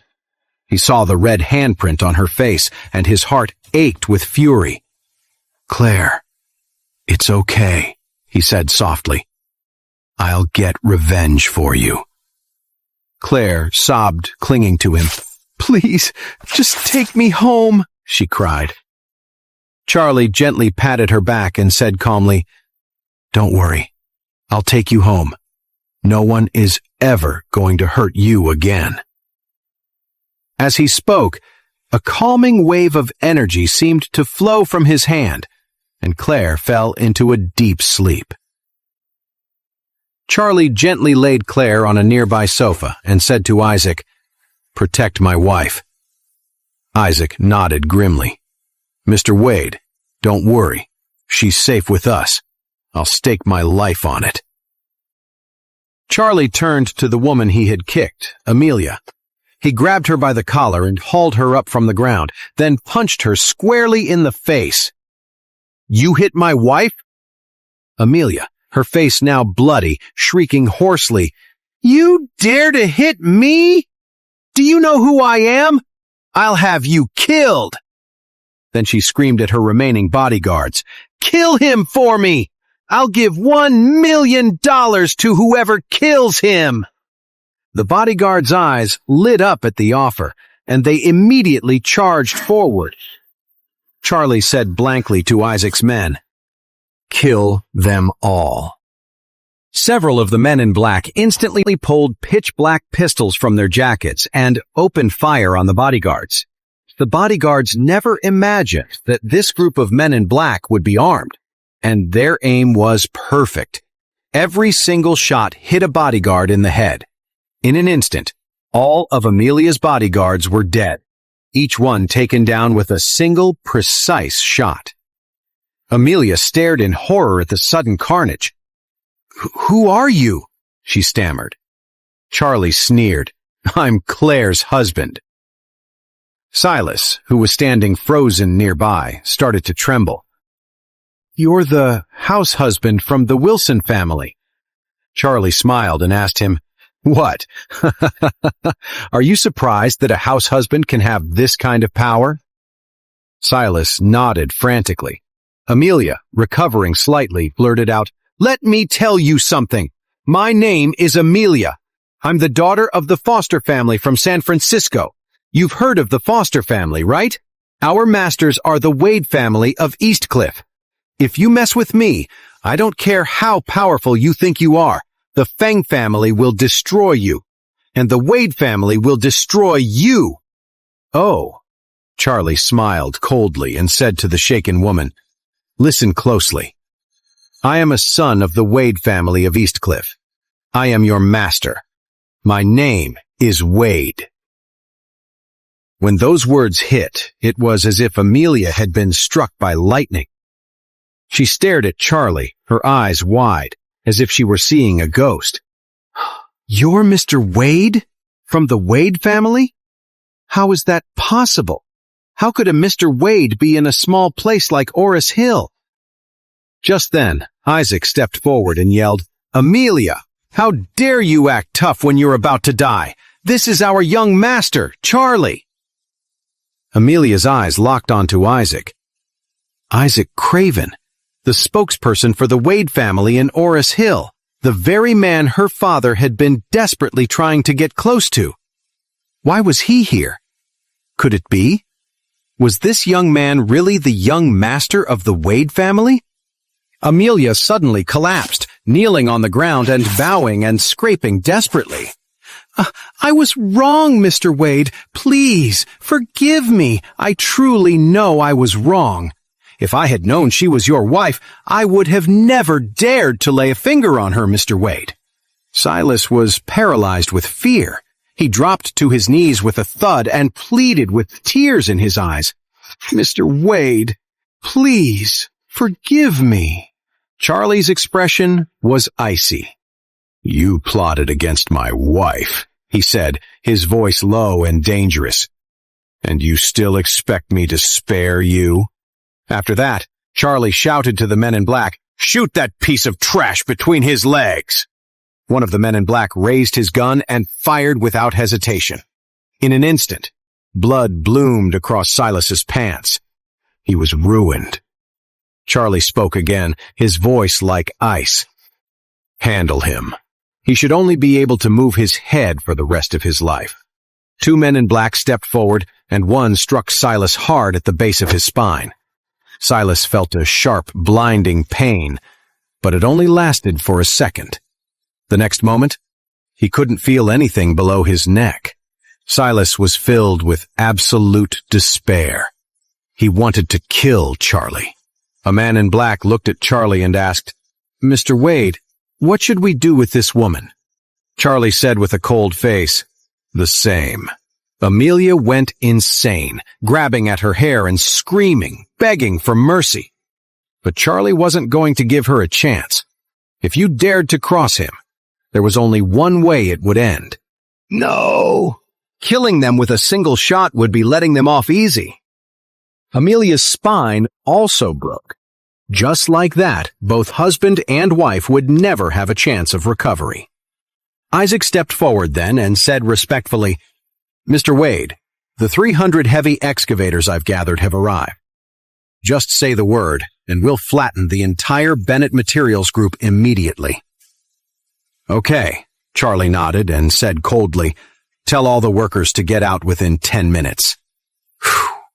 10 minutes from now, this whole place will be leveled."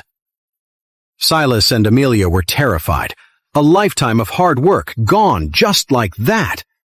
Everything was gone, and from now on, They could only be the living dead. Without money, who would take care of them? Charlie didn't care about them. He had someone pull the fire alarm and the entire factory immediately started to evacuate. Then, Charlie picked up Claire, who was already asleep. He had several of his men in black carry out Silas and Amelia, who were unable to move. By the time they all stepped out of the office building, the factory was almost completely empty. The workers thought there was a fire and all ran out as if their lives depended on it. At that moment, 300 excavators surrounded the factory. The thousands of people Isaac had called were on the perimeter, helping to evacuate the remaining workers. Standing in the open lot, Charlie said to Silas and Amelia, "I want you to watch with your own eyes as your life's work turns to dust." After that, he turned to Isaac and ordered, "Send the excavators in. Tear it all down." 300 excavators roared to life and rolled forward. Their massive buckets and hydraulic arms moved like 300 heavy tanks, tearing apart the workshops of the factory, crushing them, and flattening everything into a pile of rubble. Silas and Amelia were in complete despair. This was all their hard work. These factories, built brick by brick and beam by beam, were the result of half a lifetime of effort. You could say the factory was like their own child. Now, watching someone tear it down piece by piece was pure torture. At that moment, they had no will to live.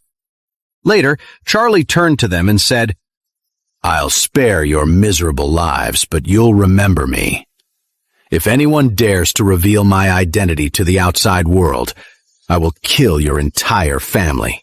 I won't leave a single person standing." The two of them collapsed in terror, crying out, "Mr. Wade, we wouldn't dare, sir. Kill us, but we would never reveal your identity, we swear." Charlie nodded, looking at the broken husband and wife and the ruins that had been the Bennett Materials Group. The anger in his heart finally subsided. Afterward, he said to Isaac, "Get the helicopter. Let's go back." Isaac nodded immediately and then respectfully asked, "Mr. Wade, I think the young lady may have been drugged. Should I send her to the hospital, or should I arrange for a doctor to come to the house?" Charlie waved his hand. "No, just take us home." When they returned home, Claire still hadn't woken up. This was mainly because Charlie had not yet withdrawn the spiritual energy from her body.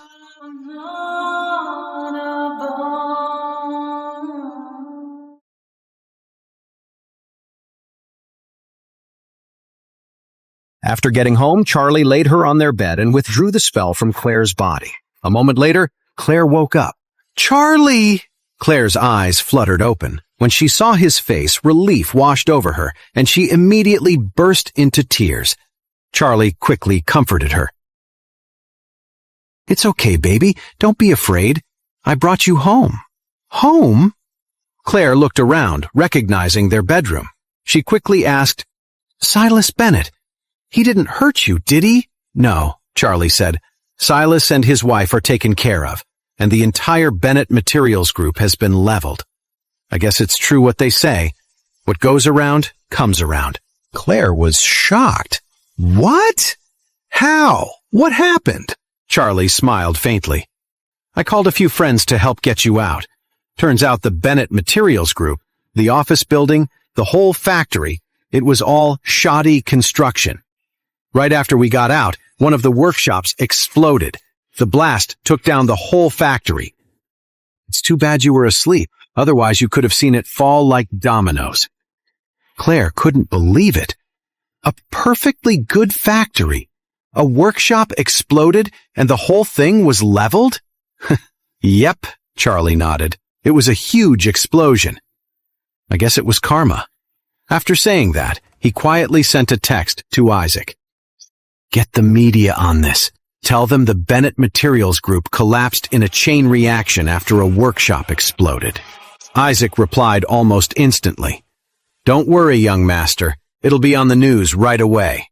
A few minutes later, while Claire was still trying to piece together what had happened before she passed out, her phone suddenly buzzed with a bunch of news alerts. She glanced at the headlines and was stunned.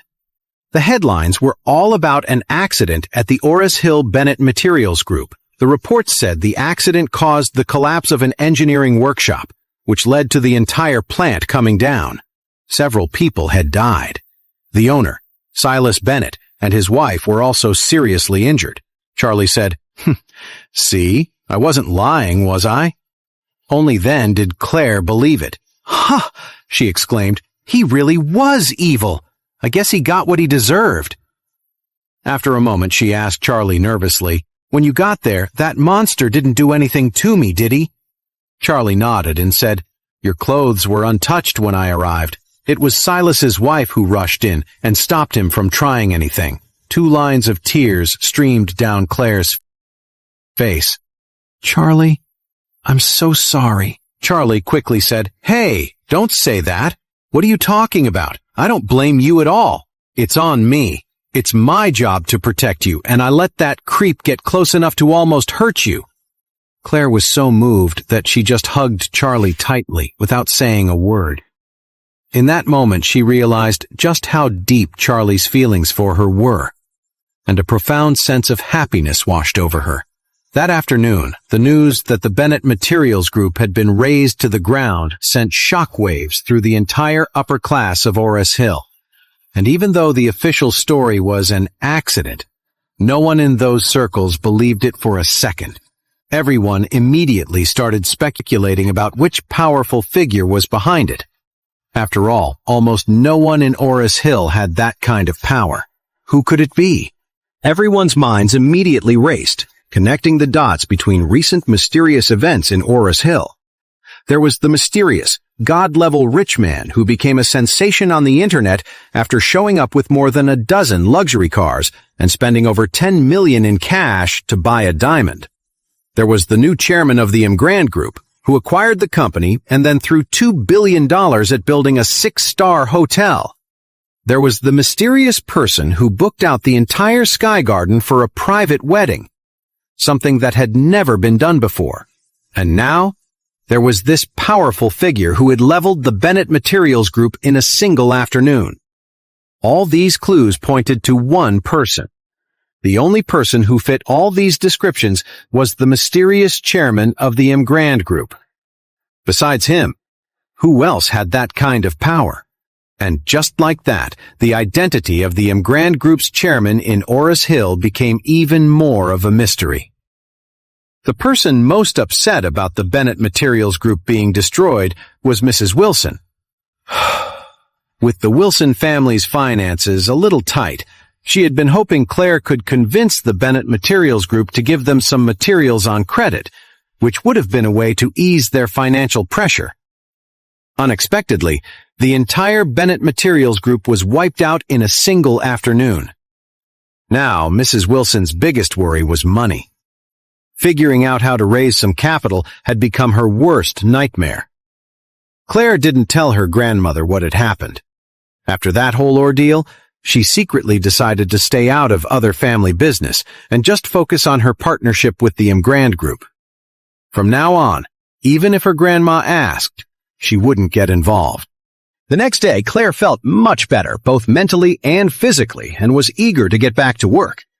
Charlie went out in the morning to do the grocery shopping. When he got home, he saw his father-in-law, Jacob, sitting on the sofa, looking sad and sighing. He frowned and asked, "Dad, why are you in such a bad mood? Who got to you this time? Did you get scammed on another antique deal?" Jacob took a sip of his coffee and said angrily, "Don't even mention antiques. Crap, I get angry just thinking about it." "What?" Charlie couldn't help but ask. "You really got scammed?" Jacob said. "No, it's because of the tickets for the auction at the collector's vault." Charlie asked, surprised, "What's the collector's vault?" "It's a club run by the Ores Hill Community Center," Jacob explained. "They hold these high-end auctions for collectibles and antiques. They sell all sorts of amazing things you can't find anywhere else. All the major families get a spot to attend." As Jacob spoke, a look of fascination crossed his face. But then he said in a frustrated voice,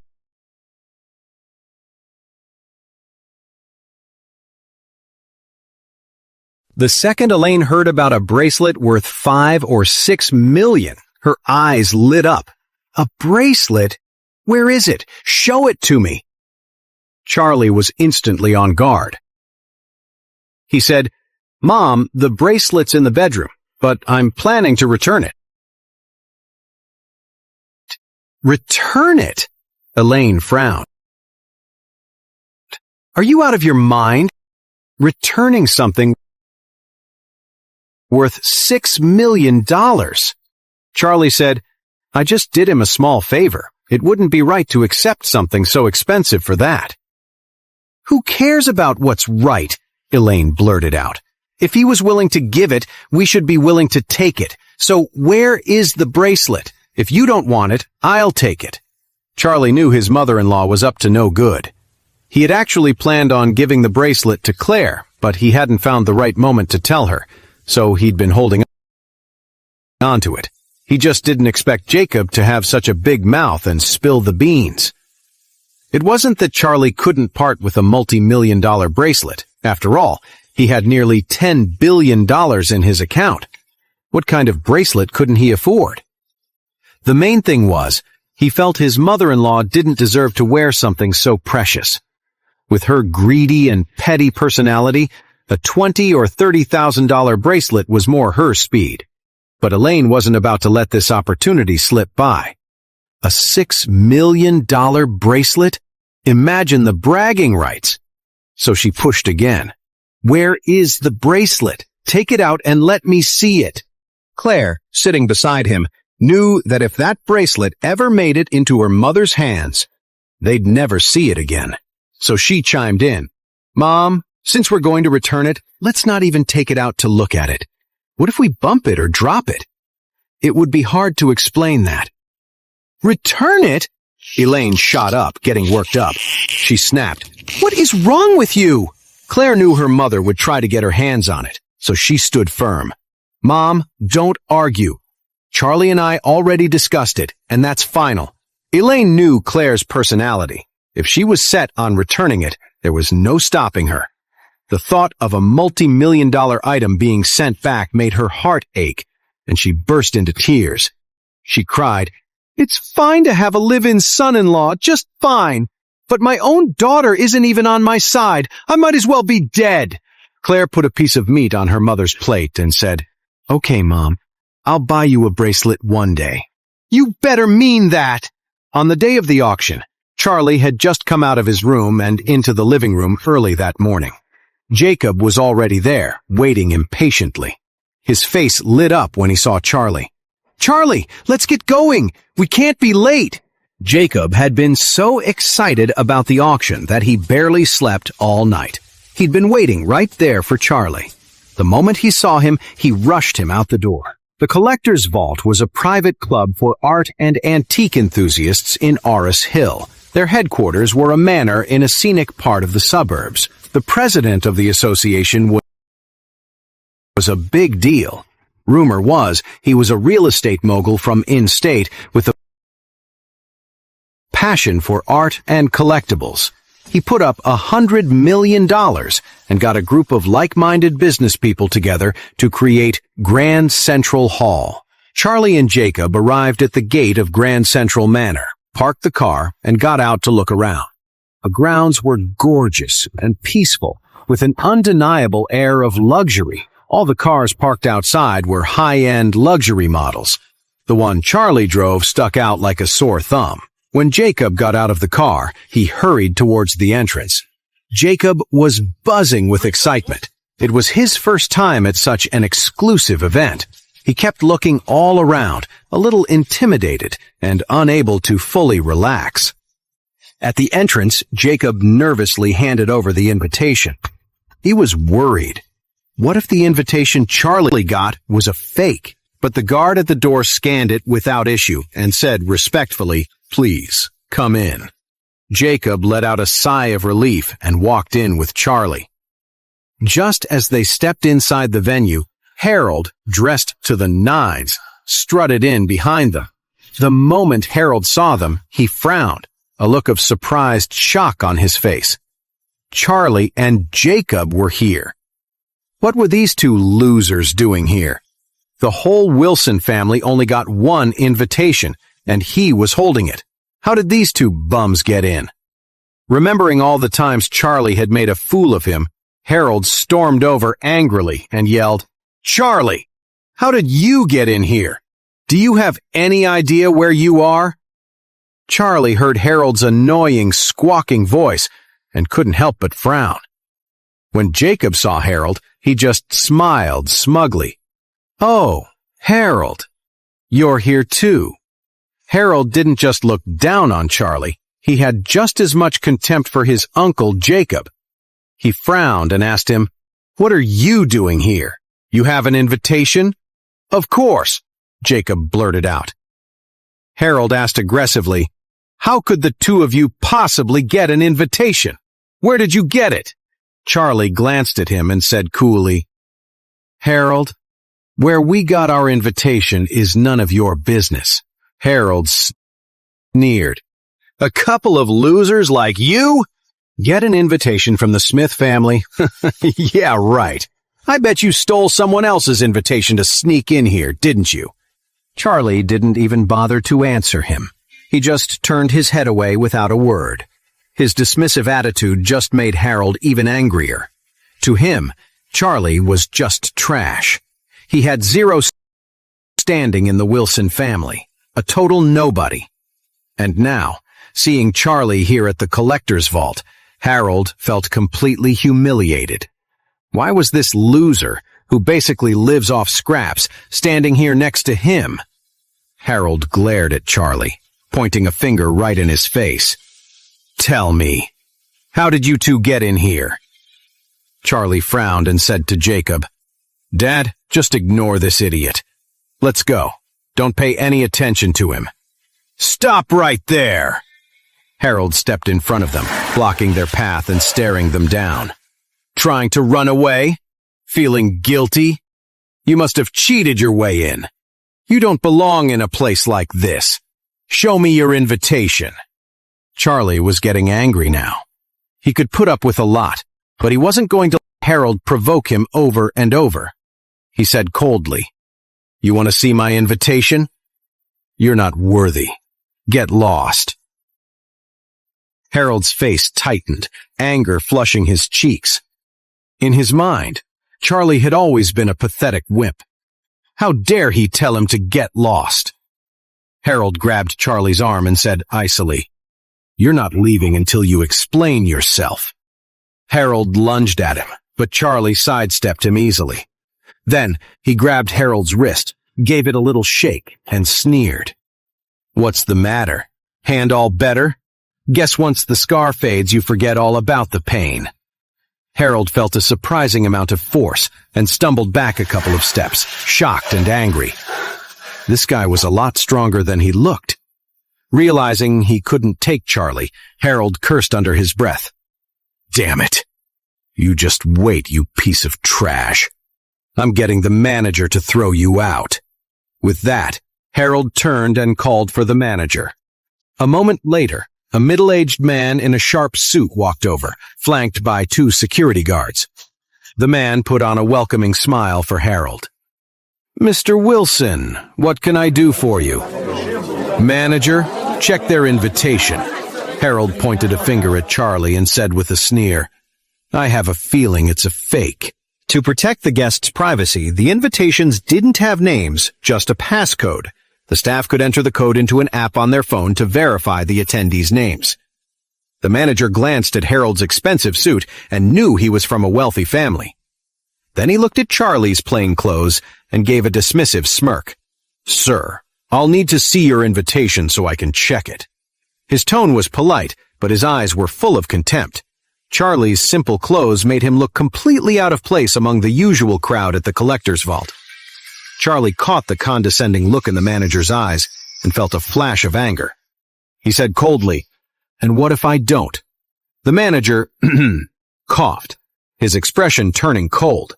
"Then, may I ask what family you belong to in Heir's Hill?" Before Charlie could answer, Harold jumped in. "He's with the Wilson family."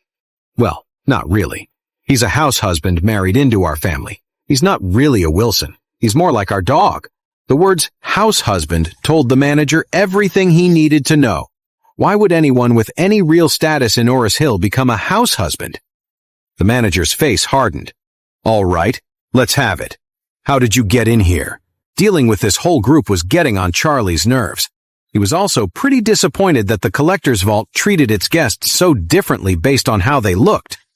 He said coldly, I walked in, of course. The manager figured Charlie was a nobody, so he dropped the questions and said coldly, if you don't follow the rules and show me your invitation for inspection, then I'm going to have to ask you to leave. After he spoke, he waved his hand, and the two security guards immediately stepped forward, surrounding Charlie. When Jacob saw what was happening, he started to panic. He was worried there was a problem with the invitation, so he quickly said to Charlie, Charlie, I think we should just go. Let's not cause any trouble. Charlie frowned, a little surprised. Dad, you don't want to see the auction anymore? Jacob shook his head.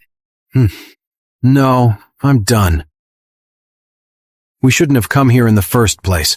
It'll be too embarrassing if they kick us out.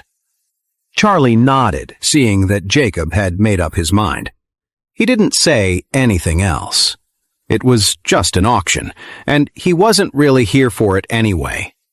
Since Jacob didn't want to stay, there was no reason to stick around and deal with these people.